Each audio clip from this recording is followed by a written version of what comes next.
Hi guys, this is Sam from Sex and this is my review on Destiny played on the PS4. So before you jump into the game you need to choose your class. There is a Titan, Hunter and Warlock to choose from. I've been using the Titan and I think he's brilliant all round. My friends have used the Hunter and the Warlock and they also think their characters are great. So I don't think there is a bad character to choose from to start with. I just based mine on the supercharged powers shown and I used the Titan in the beta, so I was already used to the character and I just wanted to dive straight into the game. So once you've decided on your character, it takes you to a customised appearance screen. You can choose between 3 races, the human, the awoken and exo, and all this basically is to make your character stand out when you were at the tower. I already knew I couldn't see my character much beyond that, but I spent 15 minutes designing my character anyway. It always happens. I'm pretty sure everybody has spent a lot of time designing a character I can't see. So Destiny is set 700 years into the future, in a post-apocalyptic setting following a period of technological advancements and discoveries known as the Golden Age. So to summarise the rest of the backstory, the humans colonised the 4 areas which you visit in the game, but in the space of the 700 years they are overrun by the enemies which you will encounter. You can learn a lot more about the backstory by collecting grimoire cards, which consist of finishing challenges. Each grimoire card will have specific information on a certain aspect in the game, whether it's characters or more backstory information, but you can only view the grimoire card information by going on bungie.net or downloading the app for your phone. This is something I was quite surprised at. I did actually expect there to be a feature inside the menu to view the collectibles, but unfortunately you have to go to external apps to find out. So this is when you come into the game and you've just been revived by your future companion Ghost, who is voiced by Peter Dinklage, and his voice acting in this game is beyond diabolical. They have improved on the way he sounds from the alpha and the beta by taking out a few lines such as "the wizard came from the moon" and adding robotic effects to make him sound more monotone and boring than he already does, but it's just still not good enough. And it's such a small thing, but it really is something that grinds on me so much throughout the whole campaign. Lots of motion ahead. I've got a bad feeling about this. I think we found the temple. This should lead us right to the grave. The world's grave, not ours. So let's move on to the Destiny campaign, where there is a total of 19 story missions to complete, spread across Earth, Moon, Venus and Mars. You can choose to complete these missions by yourself or on a fire team of 3, and you can also increase the difficulty to give you more XP upon completing the mission. If you are a campaign lover, I don't think you will get full satisfaction from the Destiny campaign, mainly because some of the missions do become quite boring and repetitive. On Earth I wasn't expecting a great deal, I was expecting kind of a tutorial feel, and that is what I got. When I did go on to the other planets such as Moon, Venus and Mars, the missions did get tougher over time as you would fight bigger hordes of enemies. I did start the Destiny campaign by myself, but by the time I reached the Moon missions I got incredibly bored, basically because the missions on Earth were offering me zero enjoyment or excitement, and the whole prospect of finishing this campaign went straight out the window.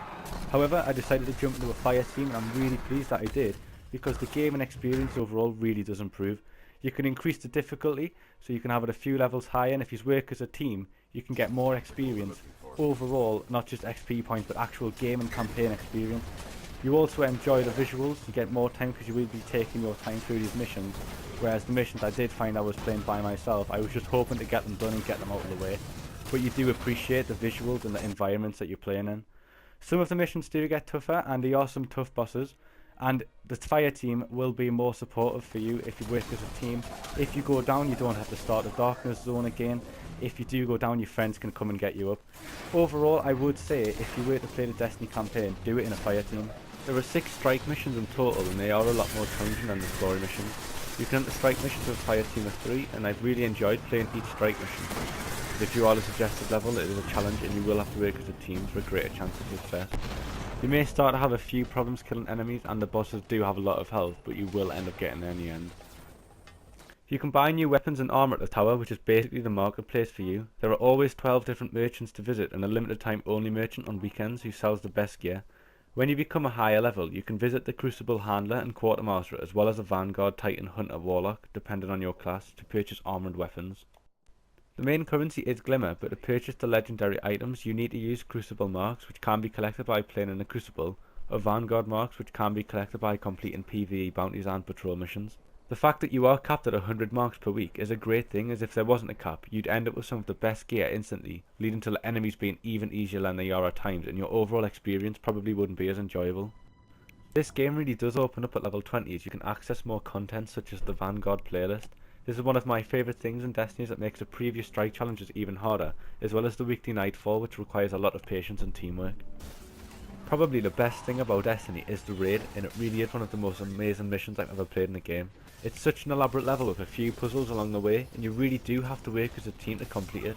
If I was contemplating buying the game, I'd personally check out footage from the raid mission, and if Bungie can't add the same amount of quality in future missions, Destiny will only get better. You can also patrol on Earth, Moon, Venus and Mars. There always seems to be something to do, and you can search for areas with higher level enemies, which can be a very entertaining battle.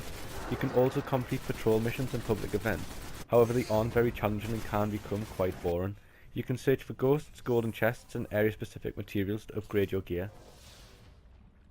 So let's move on to the PvP in Destiny, which is known as the Crucible. This is the place where you can earn Crucible reputation and marks, and you also earn slightly more for winning the games.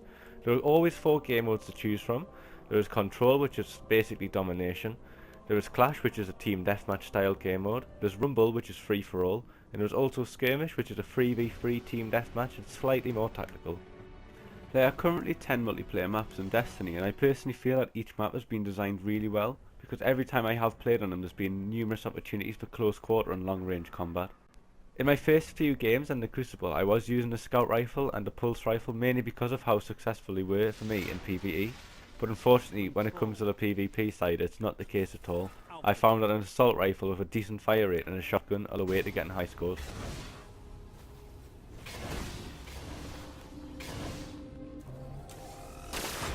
Guardian down.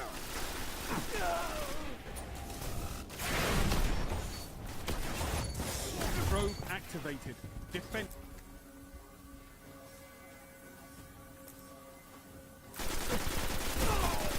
So as you can already see, the combination of the Assault Rifle and the shotgun as your primary and secondary weapon are really overpowered in the Crucible. So let's move on to the heavy weapons, and I've been using my LMG quite a lot, and it really is a lifesaver. The ammo's scarce, you can only find the ammo if it is being dropped in the game. It says heavy ammo inbound, or if an enemy has picked it up and you kill them. If you do get it, and other people will be trying to go for it, you can go on a decent streak. Meleeing is another great way of getting some quick kills, because if you see an enemy without a shield, they will die. However, I do feel that the meleeing can be quite temperamental with the lunge. There have been times where somebody's been right in front of me and I've punched and I've completely missed, or quite a distance and my guy's zoomed along and knocked them out.